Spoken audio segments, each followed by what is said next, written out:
In the previous video, we talked about random variable x, and we look at the example, and we talk about a probability distribution, and it looks like this: that tossing a coin 3 times, how many heads we have, and so we can also draw a histogram to describe this. Like before, we draw a histogram and to describe the relative frequency.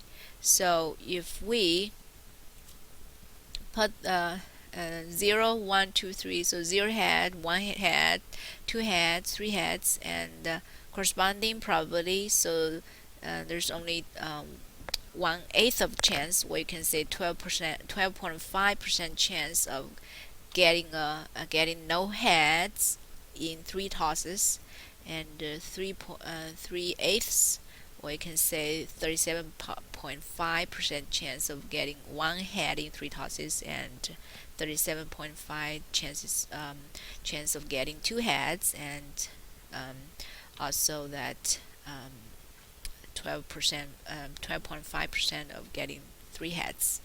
Okay, so this is the histogram, probability histogram.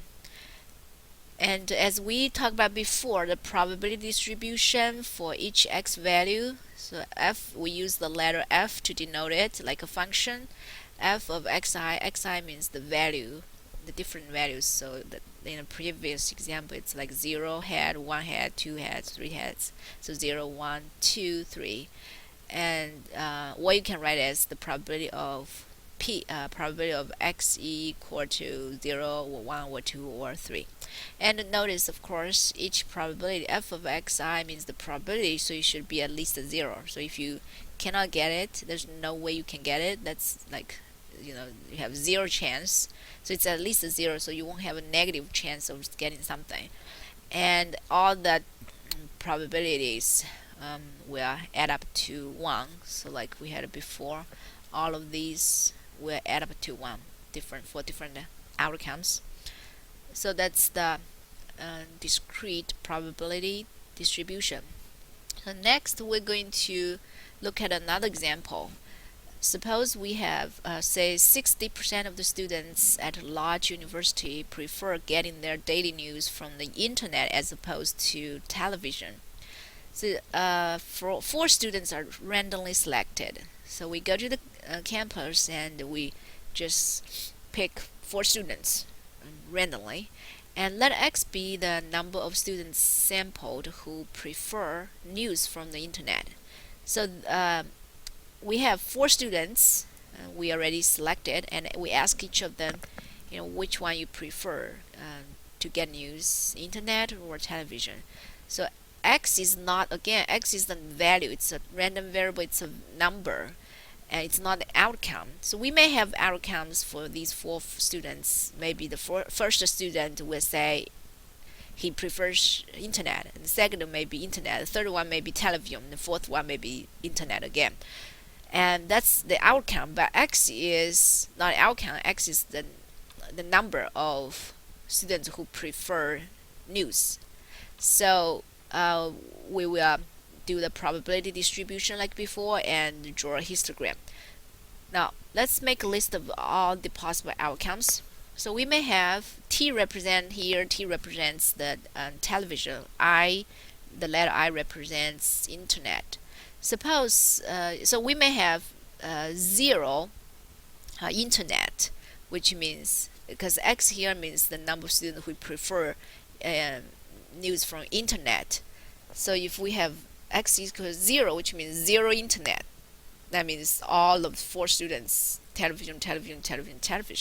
And the same thing here, if we have 1 student who prefers internet, we may have all these possibilities. So maybe the first 3 students all said television, but the last one says internet. Or maybe first 2 television, the third student prefers internet. Maybe the second student prefers internet. Maybe the first student prefers internet. So we have these 4 different possibilities. And the 2 internets, we may have the last 2 students who prefer internet, or maybe the second and the third, or maybe the second and fourth, second and third, and first and last, and first and third, and the first 2. So these are different possibilities. And maybe three students prefer internet, so it may last three with first, and so that's all the possibilities. And maybe four students prefer internet, so all of them, which means all four students answered internet. So that's a list of all the possible outcomes corresponding each x value. And now we're going to find out the probability corresponding to each value x here.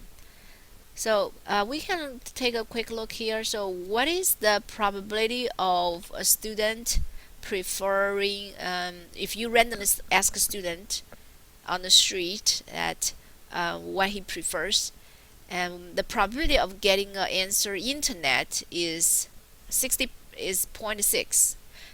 We get this is from like a survey maybe which have been done before. Maybe somebody else did a survey for the whole campus, and we found out actually 60% of the students. So they asked every student in the camp in school at this university. We found out we can't do a calculation. We found out 60% of students prefer internet. And then you go street, you just randomly pick one student, and before you ask the question if he prefers internet or television, and what is the probability of him answering internet. So of course it's the probability is 60%. We can say 0.6 because more students prefer internet from the survey which have been done before.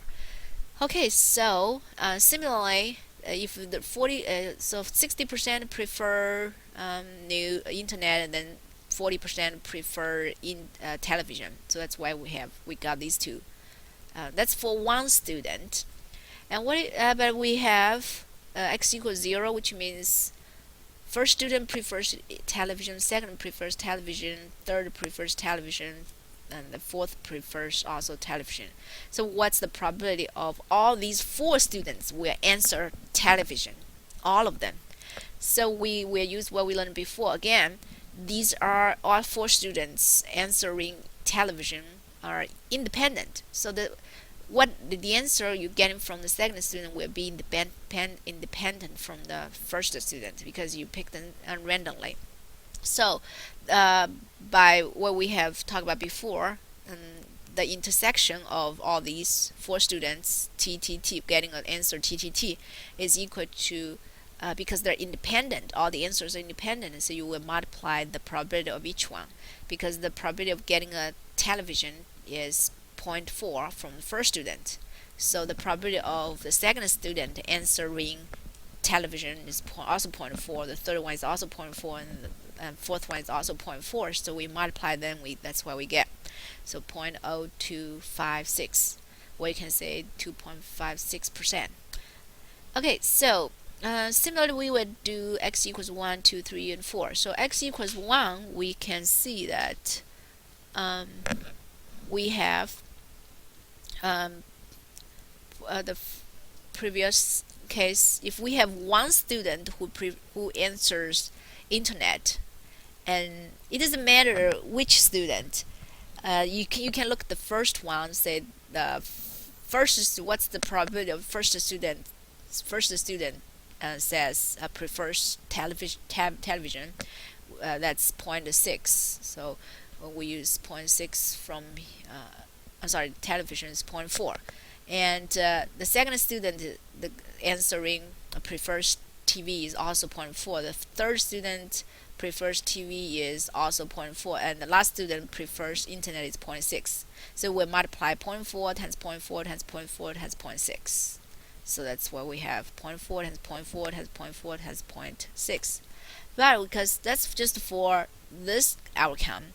But what's the probability of first student prefers TV, and second one also prefers TV, but the third one prefers internet, and fourth one prefers TV.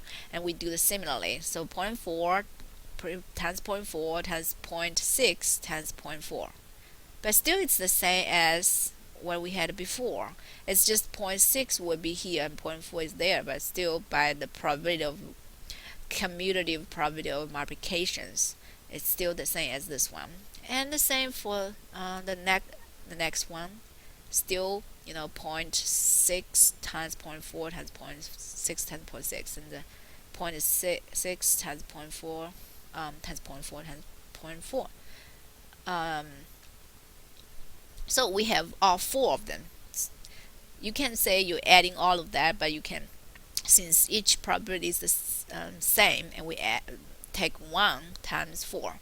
So that's why we're getting this times 4 equals 0.1536.